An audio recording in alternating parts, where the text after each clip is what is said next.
Jesus Coffee, bon matin. Ça va, c'est lundi. C'est lundi aujourd'hui. Bonjour Alexandra. Tu vas bien? Bonjour mon Jean-Pierre. Marc, ça va? Eh oui, bonjour les auditeurs. Ah surtout. bah les auditeurs. Eh ben oui, Bah ils sont oui. là. Les Ils sont là. Ce ne sont pas des auditeurs, ce sont des spectateurs. Oui, c'est vrai, mais il y a quelques personnes qui regardent pas et qui l'écoutent juste. Ah bon? Alors, salut les auditeurs tout particulièrement. Exactement. Oui, bah, vous êtes sur la bonne émission, on est lundi et ce matin vous êtes à Jesus Coffee, au Jesus Coffee, nous allons Exactement. étudier la parole. Et oui, parce que C'est c'est semaine l'émission qui bonnet. réveille ta foi. Semaine le bonnet dis là. parce que c'est J'ai quand même froid, il fait un froid de canard. On Alors, est en décembre en même temps. Pour les Et par- on est le 13. et c'est Alors, le 13, l'anniversaire c'est de... l'anniversaire de mon père. Faut pas l'oublier. Voilà, qui s'appelle Daniel, il a un super nom qui est biblique d'ailleurs. Donc un gros bisou papa, je pense à toi. Je t'aime fort, à bientôt. Daniel qui veut dire Je ne sais plus. Ben, bravo. Ah bah oui. Alors, Oui, hein. un peu d'étymologie. Dan, qui est la justice, elle, mon Dieu, fils de qui la- juge, Oh, mon Dieu qui juge. ou Dieu qui fait justice. Ou, Ah j'aime bien. Justice Bah, tu sais que de mes Dieu. parents, mes parents ont le même prénom en fait. En plus, Daniel et On Daniel. juge. c'est ça. Les deux, là, il y a 2 fois la justice. C'est la... Oh là là, ça rigole pas chez les baronnies. les Non, chez les baronnies. baronnies. Voilà, un gros bisou en tout C'est cas. rigolo, ça. Alors, et elle s'appelle Baroli, elle s'appelait Baronie. Ça fait A-O-I. Oui. Dans les deux sens. Ouais, J'aimais c'est bien rigolo. le son, ça. Ah, ouais, c'est très... J'ai choisi pour enfin, ça, voilà. d'ailleurs. Non, je Il rigole. Passe. Il n'en faut pas beaucoup pour Tu as pas trop s'amuser. froid, toi, en ce moment parce que... Ben moi, j'ai les oreilles, oui, qui... Ah oui, moi. Là, j'ai dit semaine bonnet, vous allez me voir tous les jours avec un bonnet différent. Ok, moi non, ça va. J'ai Et, mes cheveux. Eh ben oui, mais moi j'en ai pas trop. Ouais. On est bien ce matin. Oui, on est. Et pourquoi on serait mal? Eh ben parce qu'on pourrait être ailleurs que là. Ah. Et là, on est bien, il fait bon, on est bien ensemble. Et puis on va parler de... Jésus! Ah, et ça c'est formidable, ça quand même. Oui, parce que la semaine dernière, n'oubliez pas, on a commencé une petite étude, une petite série, comme c'est Noël, c'est le mois de Jésus. Et oui. C'est l'anniversaire de Jésus. Alors, on a commencé un petit peu à étudier l'annonce de sa naissance, etc., etc. Et aujourd'hui, on va continuer avec le début du ministère et C'est ça. ses doctrines. Qu'est-ce qui a fait que Jésus a changé le monde, en fait? D'ailleurs, doctrine, qu'est-ce que ça veut dire doctrine? Parce que le titre, c'est Voilà. la doctrine de Jésus. mais Doctrine de Jésus, Qu'est-ce que ça veut dire honnêtement, doctrine? Si tu devrais expliquer ça simplement à des gens qui nous regardent pour les premières fois. Doctrine, c'est la même racine que docteur, et docteur, c'est celui qui apprend. Bah, c'est un peu comme un... Bah non, mais c'est très bien. c'est une ligne de Celui conduite. qui apprend, c'est-à-dire ce qu'on a à apprendre de Jésus. Voilà, exactement. Ouais, Et il y a c'est- beaucoup à apprendre, hein, je vous le signale. Hein. Ouais. Ne vous arrêtez pas tout de suite. Hein. Oui. Il y en a un pour un moment. Hein. Parce que là, on résume hein, en trois jours, oui. on va faire... On doit ouais. faire On condense. Mais honnêtement, lisez les évangiles. Matthieu, Jean-Luc et Marc sont super importants. Pourquoi Ils t'as ont mis Marc chaque... l'an dernier, ça va mal, Parce que toi, c'est le plus petit. C'est le deuxième match, Marc. Non, c'est le plus petit, c'est le plus petit. C'est vrai, c'est le plus petit, le plus Ouais, court, ouais. c'est le plus court. Pourquoi le Voilà. mettre au milieu? Voilà. Bon, non, mais c'est important de les lire de chez vous. Ils ont tous une façade différente de voir le ministère de Jésus. Et du coup, ça peut être vraiment complémentaire les uns les autres. Même si souvent, c'est les mêmes histoires. Alors, je voulais qu'on parte sur le début du ministère. Alors, on partira pas sur le début du ministère johannique, c'est-à-dire dans l'évangile de Jean, puisque ça part sur des miracles de suite avec Cana. Ouais. On en parlera demain. En gros, en fait, on va faire... Faire une mini-étude sur Jean. Voilà, sur les miracles, la signes. puissance et toutes ces choses-là. Et puis jeudi, on verra la croix, Oui. surtout la mort de Jésus et la résurrection. résurrection. Mais là, j'aimerais qu'on puisse parler de la doctrine. Son premier discours, qui est un peu noté, serait celui du sermon sur la... Montagne. Et alors, qu'est-ce qu'on y trouve sur ce sermon sur la montagne, mon cher Ah ben, Jean-Pierre. on y trouve tout ce que Jésus explique à ceux qui l'écoutent, ce qu'ils vont devoir subir en fait, mais qui va conduire pour eux au bonheur. Ah, pourquoi bonheur? Ben, parce que Jésus commence tout le temps en disant heureux. Heureux. Heureux celui... tiens, Matthieu 5. J'ai Oui, oublié. oui, j'y vais. On y va. J'y vais tout de Et suite. alors, heureux, c'est très intéressant. Pourquoi il commence son premier discours par le mot heureux? Est-ce que vous en rappelez? Oui, moi je me rappelle. Ah, pourquoi? Ça veut dire en marche. Oui, mais ça vient d'où? Ça vient de l'hébreu. Oui, non, mais ça vient d'où avant ça? Heureux, heureux, le psaume. Exactement. Vous savez que dans l'Ancien Testament, il y a 3 parties chez les Juifs. Donc, il y a la Torah, il y a les écrits les prophètes, pardon, et les écrits. D'accord? On dit la loi, les prophètes et les écrits.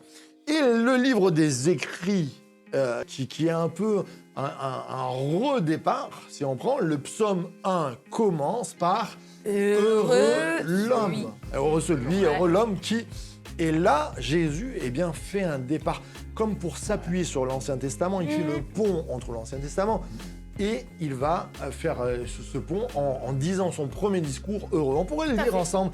Alors, tu veux lequel? Le psaume? Tous les heureux. Tous les heureux. On va lire tous les heureux. Allez, c'est parti, il y en a 9, si je ne m'abuse. Alors, donc c'est chapitre 5 de Matthieu, verset 3. Heureux ceux qui se reconnaissent spirituellement pauvres, car le royaume des cieux leur appartient. Heureux ceux qui pleurent, car Dieu les consolera. Heureux ceux qui sont humbles, car Dieu leur donnera la terre en héritage. Heureux ceux qui ont faim et soif de justice, car ils seront rassasiés. Heureux ceux qui témoignent de la bonté, car Dieu sera bon pour eux. Heureux ceux dont le cœur est pur, car ils verront Dieu. Heureux ceux qui répandent autour de la paix, car Dieu les reconnaîtra pour ses fils. Heureux ceux qui sont opprimés pour la justice, car le royaume des cieux leur appartient. Heureux serez-vous quand les hommes vous insulteront et vous persécuteront, lorsqu'ils répandront toutes sortes de calomnies sur votre compte à cause de moi. Oui, réjouissez-vous alors et soyez heureux, car une magnifique récompense vous attend dans les cieux, car vous serez ainsi comme les prophètes d'autrefois. Eux aussi ont été persécutés avant vous, de la même manière. Amen. Amen. Alors là, on a tout un pendant. On a une sorte de consolation sur certains cas, et on a aussi, c'est ce qu'est le ministère de Jésus, c'est-à-dire qu'il est prêtre et prophète. Il annonce qu'il y a des choses pour l'Église qui vont se passer difficilement. Alors, je ne vais pas être sur les prophéties, il faudrait prendre Matthieu 24, tout ça. Il faut savoir qu'aujourd'hui, la religion qui est le plus persécutée, c'est le christianisme. C'est le christianisme. Oui. Ah ouais. Et c'est pas nouveau, d'ailleurs. Et c'est pas nouveau. Voilà. Dans beaucoup de pays, c'est une des seules religions qui a autant de persécutions. C'est vrai que... Regarde les pays, et donc Jésus arrive et va dire heureux. Et comme tu le disais si bien, en fait, en hébreu, quand on parle dans Psaume 1, heureux, ça vient de Ashrei, mais Yachar, c'est-à-dire marcher, aller de l'avant. Et c'est d'ailleurs, si vous avez la Bible Chouraki, il traduit le psaume 1 par « en marche ». En marche. Donc, synonyme que quand tu es en marche, tu es heureux. Quand tu es en mouvement. Exactement. Et ce que Jésus est venu faire, et on le verra par la croix, tout ça, c'est enlever le péché dans nos vies, c'est-à-dire nous donner la possibilité d'avancer, pécher, rater le but, s'asseoir, et Jésus est là pour nous pousser et nous mettre dans la bonne direction. Le petit chemin étroit, mais en marche. En marche. Et ça nous parle, non, quand même? Eh ben oui, évidemment. Alors... Si on ne marche pas avec Jésus, de toute façon, on a tout raté. Alors... Oui, voilà. Bon, voilà. Non, mais c'est clair. Hein. Ben oui. Mais pourquoi on a tout raté? Parce que peut-être des amis qui viennent pour la première fois, ils me disent quand même, Jean-Pierre. Oui, mais s'ils écoutent bien, et qu'ils lisent la parole de Dieu, qu'ils lisent la Bible, ils verront que c'est ouvert à tous. Et oui. Jésus les appelle tous. Il n'y a personne qui soit laissé sur le chemin à condition qu'il accepte le sacrifice de Jésus-Christ. Alors pourquoi c'est le meilleur chemin? C'est là où je veux t'amener. C'est à cause de ce que Jésus a dit, justement.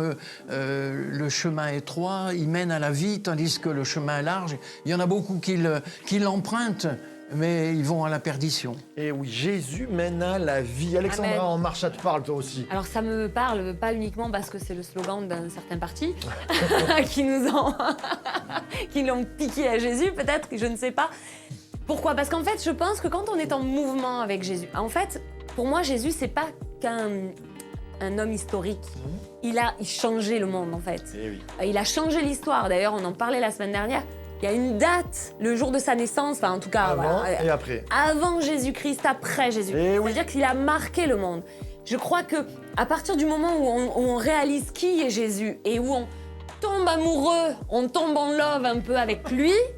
Quand on peut pas ne pas s'approprier ses paroles, s'approprier ses promesses et dire tu es mon bien. Et quand on commence à réaliser qui est Jésus dans sa globalité, ce qu'il a dit, ses actions, mais aussi tout ce qu'il annonce et toutes ses promesses qui sont liées au royaume, alors bien évidemment qu'on n'a qu'une chose, c'est de se lever et de marcher avec lui. Parce qu'il y a une différence quand on se lève et quand on marche avec lui que quand on reste assis et devant la télé. Il y a vraiment une différence de vie en réalité. Tout à fait. Vraiment. Alors, Moi, je marche avec Jésus, mais ça m'arrive de rester assis aussi devant la télé. Hein. Mais oui. Mais ça n'empêche pas que tu vraiment marches. Là, regarde, tu es en train de marcher. Là, ceux qui nous écoutent sont bien sûr assis à un moment donné. Mais c'est très intéressant, il y a deux assis dans la parole de Dieu. Il y a l'assis qui est négatif, qui se laisse aller, qui va critiquer. Et quelquefois, dans la foi chrétienne, on peut être comme ça. C'est-à-dire, on est assis dans l'église, mais on est là passif, plutôt à regarder ce qui va pas qu'à ce qui va. Mais on peut être assis, et ça, c'est intéressant. Et acteur. Dans la foi. Il y a ce deuxième assis qui parle de règne. Le roi est assis sur son trône. On peut être assis dans la foi, régner avec Christ. C'est-à-dire engendrer des bonnes choses qui, à un moment donné, se lever. Ça me parle parce que tu en dis, on est assis, la parole, elle le dit, on est assis avec Christ dans les lieux célestes. C'est-à-dire que spirituellement, on est assis dans son repos avec lui, même si... Dans le royaume. Voilà, on dans le règne. Mais dans le règne, on est assis avec lui. C'est dans le super TGV. Exactement, dans le super TGV. Alors la doctrine de Christ, bien sûr, ça commence par un heureux qu'on ne peut nous enlever. C'est ça qui est important, parce que même dans les tribulations, on reste heureux. C'est ce que Paul va raconter quand il dit à l'Épître aux Philippiens, réjouissez-vous toujours dans le Seigneur. Amen. Philippiens 4.4, le verset qui passe partout. Je vous le répète, réjouissez-vous. Il est en prison quand il dit ça. C'est-à-dire qu'il vit le heureux de Christ. Et là, ça change tout. Mais ça change tout. Ce matin, pour toi, pour moi, tu peux être heureux si tu décides de dire je fais de Jésus mon guide, je fais de Jésus mon Seigneur et mon Sauveur. C'est ça. Et dans Néhémie, c'est bien dit, la joie de l'Éternel fait ma force. Et peut-être ce matin, tu manques de joie parce qu'il y a une épreuve qui s'est dressée devant toi. Il y a souvent à Noël des conflits dans les familles, etc. Il y a des choses qui se passent. Il y a peut-être aussi du deuil dans ton cœur parce que tu as perdu quelqu'un de proche. Et tu te dis, mais comment avoir cette joie? La joie est un choix. Et de dire, moi, je suis heureux, même si je pleure aujourd'hui sur ma situation, même si je pleure l'être cher qui est parti, je peux être heureux et avoir cette joie de Christ parce qu'elle est ma force. C'est cette force et cette joie qui te permet d'avancer, de rester en marche. Amen. Et ça serait bon qu'on puisse prier, non? Qu'est-ce que tu en penses, mon Jean-Pierre? T'allais dire quelque chose? Toujours prier. Toujours prêt à prier. T'allais dire quelque chose sur la joie? Non, moi, la joie, moi, j'ai toujours été assez, comment je peux dire, assez joyeux de nature. C'était ma nature. Mais j'ai eu aussi beaucoup d'épreuves. Et des épreuves plus importantes après, quand j'ai mis ma foi en Jésus-Christ, j'ai eu des épreuves qui ont duré longtemps et qui ont été importantes. Mais malgré tout, et surtout après l'épreuve, c'est là qu'on prend vraiment conscience de la chose. Malgré tout, le Seigneur ne m'a jamais abandonné. Amen. Il m'a toujours fourni au travers de sa parole, parce que je l'ai toujours lu quand même dans les épreuves, il m'a toujours donné le moyen de continuer à avancer. Avancer, comme on le disait tout à l'heure, il faut avancer. Alors, la joie, ça ne se manifeste pas toujours par des éclats de rire quand on est dans l'épreuve. Mais il y a une joie qui se cache derrière quelque chose qui s'appelle la paix. La paix dont Jésus parle quand il dit « Je vous donne ma paix ». Amen. Je ne donne pas comme le monde donne, mais je vous donne ma paix. Et la paix de Jésus, c'est quelque chose d'extraordinaire. Prêche Jean-Pierre, alléluia. On se réjouit. Tu veux bien prier pour nos amis qui sont là pour nous? Seigneur, ce que nous disons, Seigneur notre Père, c'est à l'intention de tous ceux qui peuvent nous entendre et nous voir. Seigneur, ce que nous désirons leur communiquer, c'est ce que tu nous as communiqué à nous. C'est ce que tu nous as donné à nous individuellement. Nous voudrions, Seigneur, que par la grâce qui vient de Jésus-Christ, par la grâce de notre Sauveur, nous voudrions, Seigneur, que tu communiques à ces amis qui nous voient et nous entendent, que tu leur communiques quelque chose qui va les décider à se tourner vers Jésus, à se tourner vers la croix et de dire « Seigneur, pardonne-moi et prends ma vie entre tes mains ». Parce que si nous te prions comme ça, Seigneur, eh bien, nous savons que nous sommes dans ta volonté, parce que c'est ce que tu nous as commandé de faire les uns pour les autres, pour tous ceux qui peuvent l'entendre, pour tous ceux qui peuvent le voir. Seigneur, communique ta paix, communique ta joie, communique ton amour, s'il te plaît, Seigneur, au nom de Jésus. Amen. Amen. Gloire à Dieu comme c'est bon ce matin. Et on est vraiment bénis. Hein. On est vraiment bénis. Et du coup, il nous Ça faut va un... La tête un peu chaude. Ça chauffe. Personne ne me suit. Il Mais nous si, faut il nous faut un béniscope. On l'a ce matin Allez, pour vas-y. terminer cette émission. Commence. Je commence par les femmes. Allez. Une foi n'est pas coutume. Hébreux 11:6 Or, sans la foi, il est impossible de lui être agréable à Dieu. Car il faut que celui qui s'approche de Dieu croit que Dieu existe. Amen. Qu'il est le rémunérateur de ceux qui le cherchent. Rémunérateur, ça Amen. veut dire Récompense. il récompense, Ouais. il paye, il y a un salaire qu'on trouve en Dieu. Amen. Amen. Alors, ce matin, mesdames, croyez en Dieu et vous allez voir dans votre vie, il est celui qui paye. Amen. Vas-y. Les hommes. Alors après, qu'est-ce qu'il y a? Les hommes. Si vous demeurez en moi et que mes paroles demeurent en vous, demandez ce que vous voudrez et cela vous sera accordé.